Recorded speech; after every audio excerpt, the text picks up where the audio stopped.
Mabuhay, aloha. My name is Jürgen Steinmetz, joining you from eTurbo News and the Breaking News Show, this time from Manila, Philippines, and from College Station, Texas. It's a beautiful day here in the Philippines today, nice and sunny and very warm. And Peter, how's everything in College Station? Well, it's a beautiful night here in College Station. We have dark skies, which is very typical of the night, but we do have a pretty moon, and we had a beautiful day, and we're expecting a nice, warm, and pretty day tomorrow with blue skies and nice white puffy clouds that'll be floating in the sky, which will make the place look even prettier. So I'm expecting we're going to have a nice night, and we're going to have an even better day tomorrow. It looks like here in the Philippines, everyone is getting ready for the upcoming election. There's a lot of campaigning, a lot of colorful T-shirts, telling people where you stand politically. But I also see a lot of guys with machine guns running around here in front of my hotel, what makes it a little bit scary. But it looks like it's everything around looks kind of peaceful. So let's hope it stays like this. Well, of course, the way things look and the way things are often very different. There's lots going on in the world, though. Certainly today in the United States, we did have some bad news for our economy. The economy shrunk. Instead of growing, it actually decreased. And when you compare that with the major inflation rate, which is taking place in this country and in Europe, that's got to have bad news for the tourism industry, because people don't spend a lot of money on tourism if they're afraid that they're going to need the money for food or for transportation or for basics. And one of the, I think, issues the tourism industry is going to have to face is the fact that we are seeing more and more the potential shrinking of the middle class. And the middle class is really the heart of tourism. So if the cost of, especially of diesel fuel, continues to rise, you're going to see people really needing to spend a lot more money on their basic food and air conditioning in the summer or in the winter. Of course, we saw also in Europe and Germany now back down because the Russians decided to cut off oil to Poland and to Bulgaria, two countries which don't have major pipelines. But this has really scared the Germans radically. And the Germans are really afraid that if the Russians cut off oil to them, this could cause a major summer crisis all across Europe as far as vacations, travel. And of course, people are they need energy. Without energy, you're stuck. You can't move anyplace. So these are going to be real challenges. This could be really the summer of discontent. And this could be a very difficult summer. Hopefully not, but there's the potential for it to be. And don't forget, Peter, I just saw a report just minutes ago in the National Geographic about expecting that marine life, as we know today, will pretty much be completely extinct in 2300. Obviously, you and I won't be here, or none of us will be here to see this, but it's still quite shocking if you think that maybe life on Earth would become impossible in a few hundred years. Yeah, I don't know if that report, how its total accuracy. That's based on what's called a theory that actually started in the 1890s. I'm sorry, yeah, in the 1890s, based on the assumption that the Earth would be overpopulated by the year 1910, and that the world would start coming to an end. And by the way, they're predicting the end of marine life forever. So one, I think whenever you see those reports, you have to take them with a little bit of a grain of salt. It's assuming that the world doesn't come together and one does not protect marine life. Two, that often these are miscalculations because they're based on a statistical model, which has tended to be more inaccurate than accurate on the whole. So we'll have to see. Of course, neither you or I will be here to turn to National Geographic in 300 years and say, you guys were wrong. But I think what you're really saying is it's important that we do have good conservation, that we work on ways of protecting the oceans, and that we work on ways of developing new food sources.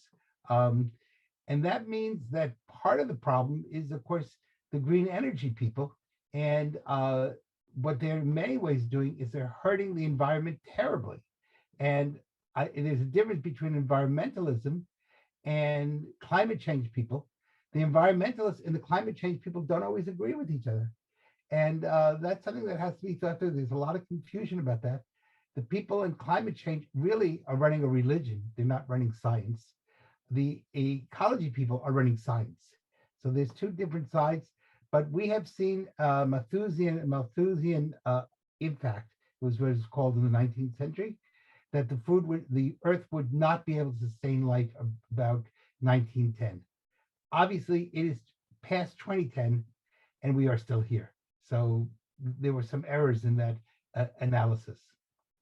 Yeah, and of course, no one can predict the future, but something is up, and I think we all need to be aware of all these things happening. And I found it quite refreshing yesterday when I saw a Russian cosmonaut shaking hands up with an American astronaut.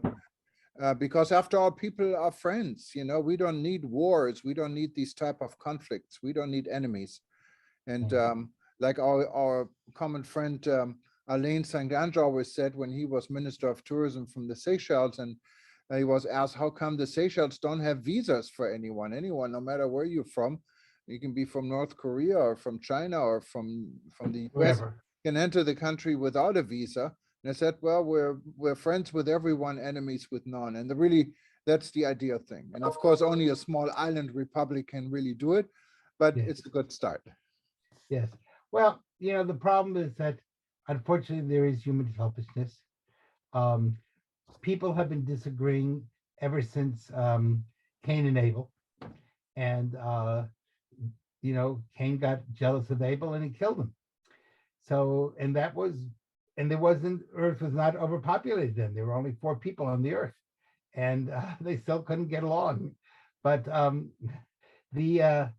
think the real issue is, can we begin to think through methodologies that allow for growth, but at the same time allow for ecological protecting of the planet?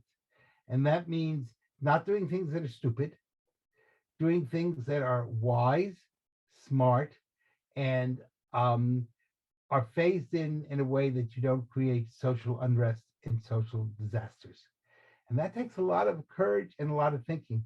And the tourism industry is right in the part of that because, for example, you have a very famous senator in Hawaii who suggested that nobody be allowed to get on a plane until someone pointed out to her that Hawaii would then be totally cut off. And she said, oh, yeah. And so, people just kind of talk without thinking. And it's really important. Hawaii is famous for having politicians who don't always think. But it's really important. Hawaii cannot afford to say that we're all going to go to Hawaii on a canoe. It would be a little bit hard. I can agree with now, you. Now, Hawaii really has 3 systems. Either it's going to have to live with fossil fuel for a while, or it's going to have to move everybody to canoe, or you have to take everybody off the Hawaiian Islands and just say, sorry, these islands are now unlivable. Well, I don't think anybody wants a third. I will not go to Hawaii if I have to paddle on a canoe from California. Why not? It's very healthy. It would be healthy, but there's somebody to serve me my wonderful meal on the canoe. No Mai Tais on that trip. Yes, that's right. You don't have to be totally drunk. So that's a whole nother issue. And I think we're going to have to learn to live with fossil fuels and try to make them as clean and as functional as we can, especially the tourism industry, because there won't be a tourism industry without fossil fuels. That's just a fact. We may like it or not like it, but we got to think it through. Well, Peter, we have another segment today. We're going to go to Panama, and we're going to hear about Skoll Club International in Panama, and an interesting project. We're going to stay in the environment and in sustainable tourism, about a gentleman who has a tour company that deals with community tourism and involving local resources into a new concept for tourism in Panama. And he's part of our SCOL club in Panama. So we're going to hear from him. And unless there's anything else pressing today, No, I want to wish you a happy weekend, and I know you're looking forward to coming back to the United States on May 3rd. So yes, stay well. look forward to that. And in the meantime, I'm going to enjoy the Philippine hospitality, and we see you very soon. Bye-bye. Take care. Thank you. Bye-bye.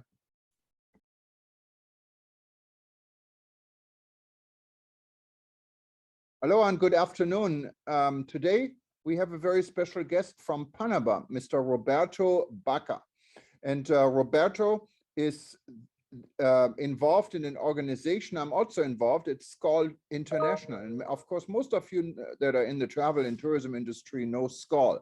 And we're going to do a lot more about SCOL in the next, this year, because we want everyone to know how great of an organization SCOL is and how timely it is. It's because it's about doing business among friends. SCOL has been around for how many years now, Roberto? Is it not 86 years, actually, yeah, 1934. Yeah. 86 years, and it started in France and in Sweden, I believe. That's correct. With a group of people coming together, traveling and having a good time, and it now expanded in clubs. It's kind of, if you look at a Rotary club, it's kind of a similar concept, and it's global, and especially now in the times of crisis and conflicts. SCOL is playing a very important role to keep the peace part of the travel and tourism industry together. So we're very happy to have Roberto with us. He's actually joining us from Panama. And most of you probably know where Panama is. It's in Central America. It's actually very accessible for those that live in the United States, and also in Europe. You have TACA Airline, I believe it's Copa Airlines. Copa Airlines, but it's part of the Star Alliance, and it's a really amazing place to visit. I had the privilege of visiting Panama one time. A lot of culture, a lot of history. Everyone knows the Panama Canal. But Roberto, tell us a little bit more about SCOL, Panama, and what you're doing. Well, we're pretty much, just following what our president in SCOL International has said that we should do, right? It has the number of new members is one of our goals. And we've been able to actually enhance from 39 we used to have to 47. That's 25% of the new members we have in our membership. And also, well, yes, we are pretty much restructuring our ways of governance in such a way that we have been able to make some promotional changes dealing with social networks. And in fact, we're so proud to be part of the public relations, media, and communications committee with you as well, and Arnetta Cardenas, which is our director for that particular matter. And what can I say? We're pretty much happy, and today that is our happy World SCOL League Day. Well, what can I say? We're just pretty much enthusiastic about the things we can do, not just for Panama, but for all over the world, with all 317 clubs and 12,500 members in 102 countries. It's called, yeah, it's an amazing organization, and it's very international and global. SCOL is doing a lot of good things. It's relevant these times, especially when we go through all of this. But tell us a little bit more. I understand you're involved in sustainable tourism projects. Yes, we're working with sustainable tourism issues in 4 regions in which we divide the country here in Panama: the Occidental region, the Central region, the Canal region, and the Oriental region, which is pretty much close to Colombia, and that's in the Darien province. And that's a particular, pretty much famous region of the country because it has gotten 562,000 hectares in a national park. So that's actually called the lung of Central America, because the national park that is the biggest one in Central America as well. So we got a lot of things to actually do here in Panama, not just the canal, But the canal, the Panama Canal is actually our main tourism attraction. So we're actually trying to make efforts for people to come to Panama, not just to the canal, but to other parts of the country as well, as you already been to the canal yourself. Yeah, and I know that your Minister of Tourism, who is, I think comes from the hospitality industry, young guy, was in New York just last week. One of our reporters, Dr. Eleanor Garley, attended the event in New York about Panama, and he was talking a lot about community tourism. What is it about community tourism and Panama? In these 4 regions, you can find some of some communities. In fact, ethnical groups. We have 7 of them in Panama, so you can visit some of them that have some kind of an offer being developed, or that have been already been developed. So the idea is to visit these communities while you're staying in a Marriott hotel, to be able to move to these communities as well, and be able to sense their product, their sustainable tourism products that they have sometimes. So the effort right now is actually to try and use what exists, not to make new products, but to try to visit the hotels we have all over these 4 regions, and to be able to move to these communities as well, and do some activities with them as well. So that's pretty much the idea of moving around Panama, and not just the canal region, which is pretty much what used to be visited before as well. So if you have the hotels in the canal area, you're able to move to any of the other regions in which they are, which we have some other hotels as well. That's the main idea. Now, when you move to the other region, I know there was some, at least on our editor was quite surprised. They say you can take public transportation, and others say public transportation is really not advisable from the security standpoint, but also from the infrastructure.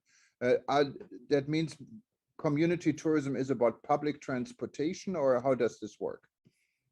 I mean, you could use public transportation. It's not that insecure as well, but if you have the money to actually rent a car, you can use a car to move yourself from one place to another, or in other ways, you can use also a tour operator or a travel agency that can move you around and show you these communities as well. So it's not necessary to actually take public transportation, but if you have to use it, we have really good public transportation with air conditioning units, and also specialized tourism services, transportations that can take the tourists from one place to another. Sure. Now, how you say use in sustainable tourism, you want community tourism. How is the community benefiting from these activities? They actually get to have some income, which from an economical point of view is really important, but also they conserve nature, and as well they are showing us their culture, and that gives them a value of the nature that they have, so that they can take care of that, and also take care of their own culture as well, and not experience these transculturational issues that can actually change the way of living and being as well. So it's pretty much about that. And when we talk about sustainability, it's actually being able to manage sustainability in these communities in such a way that we can have people actually looking out towards conservation of the nature, and also conservation of the culture as well. So that's pretty much what the idea is about. Also, transformation in terms of sustainability also includes carbon neutral actions as well. So if you travel, you can actually do certain activities that can actually try to erase the carbon dioxide that you may do to try your traveling. I mean, for instance, if you have certain activities which include reforesting areas or forests, well, that could actually help. And that's the kind of thing that not just in Panama, but also Costa Rica and other countries surrounding Panama are doing as well. Interesting. And I think, but going back to the community tourism and sustainability, the income locals are getting, what type of income? Are we talking about selling souvenirs, selling food, or what would it be? Yeah, all of that. Selling food, gastronomic products, also souvenirs, handcrafts, sure.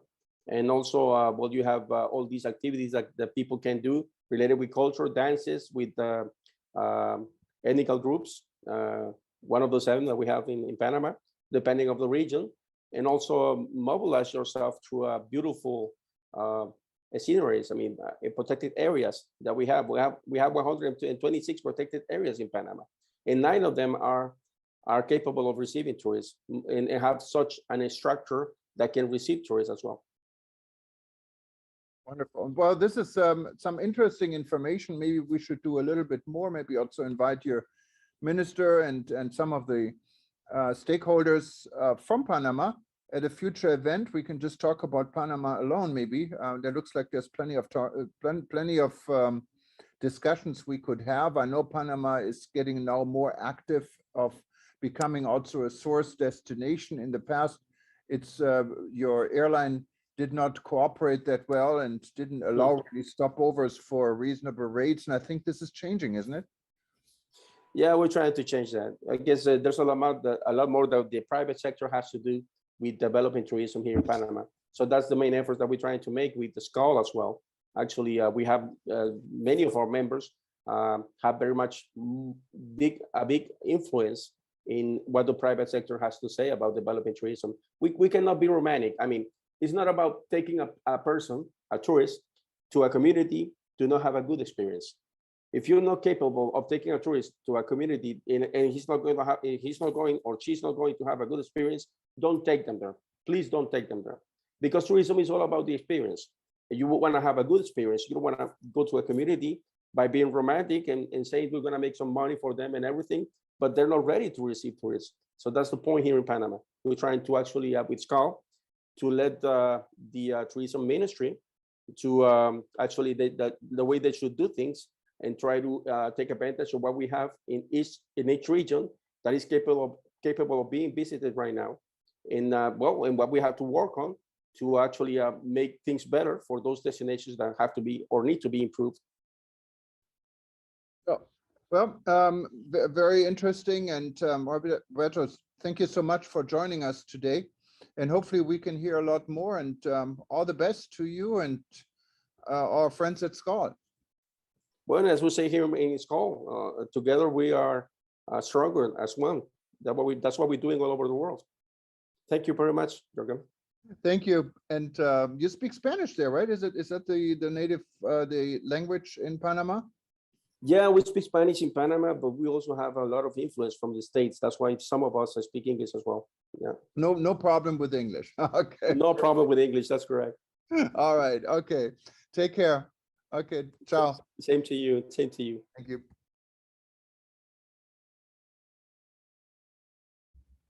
From SCAL, Panama, we're now going to Canada. And I forgot to mention, anyone who wanted to know a little bit more about SCAL, you can find SCAL on the website. Just go to scal.org. It's spelled SKAL.org. You can also, when you're at eTurbo News, click on our partner page, and you also find this blue logo from SCAL, and you can search and you find many articles about SCAL and what they're doing. It's a wonderful organization. I'm very proud to belong to it. And today we're also going to speak, and he's standing by, to Dennis Smith. He is in Winnipeg in Canada. Fantastic city. Anyone of you haven't traveled to Winnipeg, it's the place to go if you like human rights, because there's a human rights museum I visited before, what is quite amazing. And it's if you really like wide open spaces, that's the place to go. And Dennis Smith is the executive director, I believe, for SCAL Canada. Welcome, Dennis. Well, good morning from Canada. Tell us a little bit more about you, about SCAL in Canada, and how's everything going? Well, it's been certainly a challenging last couple of years, but we have a very, very strong core of people in Canada that have been very involved with SCAL. Personally, I've been involved for about 15 years, and I've had the opportunity to travel to about 10 North American conferences, as well as about 6 international conferences. And it's a fantastic organization to make connections worldwide on a business-to-business basis, as well as just social connections. So it's been very, very rewarding for myself personally. And Skull, how many Skull clubs do you have? Because Skull is built on local clubs. It's really a global organization, but with a strong local flair, because every Skull club kind of works almost independent under one global roof, right? Absolutely, yeah. We have 15 clubs currently in Canada, and we're continuing to work on trying to develop new clubs. We kind of look for that grassroots approach in terms of even building new clubs, where we have a category of membership called active individuals. So we try and get people locally to join, to form that foundation. We work with them on helping them understand the organization, and then eventually building up so they actually have a club in their area as well. And I know you guys have been really active. I remember the cruise I went on. It was a Skull annual conference. It went up Halifax and some of the beautiful sites on the Atlantic Ocean, far away from Winnipeg, I guess. But I think you guys from Skull Canada put this all together, and I still remember this was a great event, because Skull is also about fun. It's about partnership. It's about friendship, and it's about business. And so what are your goals for this year? We're all coming out of a pandemic right now and trying to get back to normal. Well, we started our process last year. We understood that there were going to be a number of members dropping off because of the pandemic and people's businesses suffering. And so we really started to strategize on recovery. And so we started building a plan, and we actually launched a very aggressive plan across Canada. Like we have made funds available to our clubs that they can access. They can also access funds from Skull International, and we can help them develop innovative events to attract people to come and experience Skull. So we've set aside, currently we have about $10,000 Canadian that we've set aside, and we're prepared to invest more. And we're asking the clubs, come up with something creative and innovative that you want to do. But the other part of this is that every organization has champion recruiters. And so we set out a program to actually recognize those people that are the strong recruiters, because they're the ones that help build the organization. So we're actually having a draw at the end of the year for every new member or returning member. The individual or the club has their name entered in a draw, and we're going to be drawing for about $1,500 in Visa gift cards. So we want to recognize people that are helping us grow. And you're talking about a little bit Young Skull, and Young Skull, it's really the future. Young people are the future of anything, and also the future of Skull, right? Because sometimes Skull has this image of being a club of very seasoned people, because in the past only CEOs, I believe, were able to join the club, and that has all changed a little bit, didn't it? Absolutely. Your word "seasoned" is certainly a good one to use. I belong to that club now, so what can I say? Don't we all? But that is the challenge of the organization. It does reach the more senior upper management and senior management levels. So by default, you're going to have more mature people.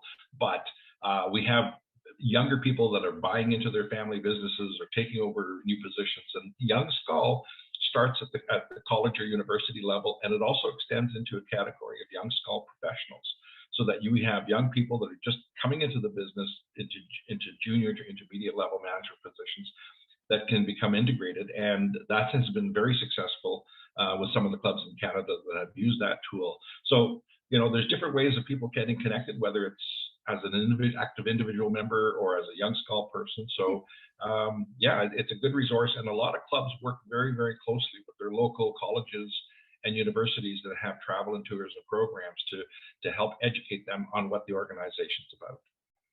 Well, and so if you had a wish list, what cities in Canada should have a Skull club and don't have one yet? Well, I could name off about 100 cities. Unfortunately, our capital, Ottawa, it's a very challenging market. We used to have a club there, but we don't. We've tried a couple of times to reestablish it, but it's a very, very challenging market to hold people's attention. We have some maritime provinces that were really, really hit hard with the pandemic, and tourism is like everything in those markets. and we had 2 clubs, and they are currently on hold because they've just lost too many members. So that's kind of a big focus for us to help them recapture those members and then reestablish those clubs. So, I'm hoping over the next couple of years that we'll get back up towards about 18, 19 clubs and have really good representation from coast to coast. Wonderful. And one last thing, doing business with friends. What does it mean for you guys in Canada? Well, we've actually taken a step further. In Canada, we've actually launched a satellite program, which we call Connect the Skull Way. And it's part of our Canadian platform where, it's actually available to any member worldwide, but it is driven in Canada primarily. We really see connecting in 3 key areas. One is on a business-to-business basis. Secondly is on that social network, creating new friends. And thirdly is on the personal travel side, where you can reach out to any club anywhere in the world and ask people for help for, maybe a special arrangements for accommodations or travel information or just local connections. So we drive that as the primary benefits of the organization. And that's really the nice thing about Skull, because when you travel and there's a Skull club, you can feel like you're at home because you're welcome to attend and to be part of the local scene, and you probably make new friends, right? That's one of the ideas, I believe, behind Skull. Absolutely, and you're right about that. Like the cruise out of New York that went up to Halifax, we were at an international conference in Australia, and my wife and I planned on staying longer, but we didn't have any plans, and we met some wonderful people in Australia who said, "Come on up, come visit us," and we ended up staying at these wonderful places along the Gold Coast, and it was just all spontaneous connections with people. So it happens that at that level, and you go to these conferences and you meet with people that you met 10 years ago, and it's like you're meeting your best friend. It is that kind of a connection in the organization. And that's what we need, especially in today's age with war and everything else going on. And Skull has actually, not Skull Canada necessarily, but the Skull clubs in Europe and Romania, we had a session on all these wonderful things they have been doing to help refugees from Ukraine. So it's really a good organization to belong to. And no matter where you are in the world, if you don't have a Skull club, think about forming one. If there is a Skull club in your region, join it. Just go to skull.org, I believe is the website. And you can sign up. And if you have any difficulties, feel free to contact us. I'm a Skull member also, and we'd be happy to help you wherever we can to be part of our community. And it's a lot of fun, I can tell you that. Well, Dennis, thank you very much for joining us. And for everyone else, please stay tuned. We're going to go to Manila, Philippines. And today was the start of the Coffee Festival 2022. What's also a lot of fun. We have just some short scenes from the opening today. And after this, we're going to say goodbye. Aloha, mabuhay. I'm in the Philippines right now. And bonjour. I guess in Winnipeg, they speak English for most part. Good night. Goodbye. And if you wanted to see any of our events, anytime, go to breakingnewsshow.com. It's linked from all our websites. You can watch us again. And this will be repeated over the weekend. So just stay tuned, or if you're on any of our website and you feel like watching us and you don't see the live stream, just click on it anyway. It's going to start over and you can see us again. And also for everyone, have a wonderful weekend. Stay safe, and hopefully the world remains as peaceful as possible. Thank you very much, and see you soon. Aloha.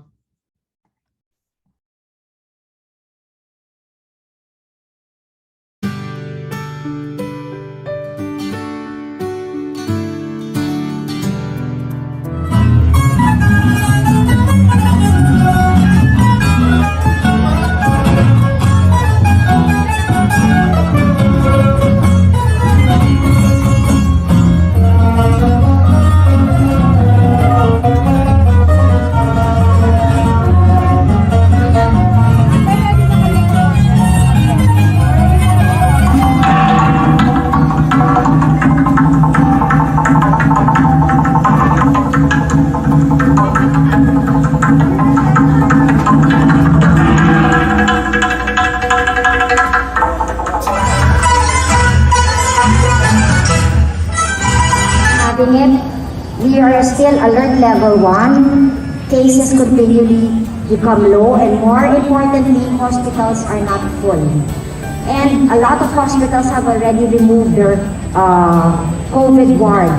It's because of your passion and perseverance for this advocate that we are here today, and I congratulate all of you for doing so. You have shown faith in our produce, our farmers, and our consumers, international and local. But Rich, you might be very pressured because, you know, His Excellency was telling me they have the best coffee. So maybe, maybe we can compare, but I'm sure that we can find ways on which we can promote each of our coffee beans. May this festival continue to harvest that faith in the coming years. Thank you very much. Stay safe, and please get your boosters if you haven't get your boosters yet. Maraming salamat po.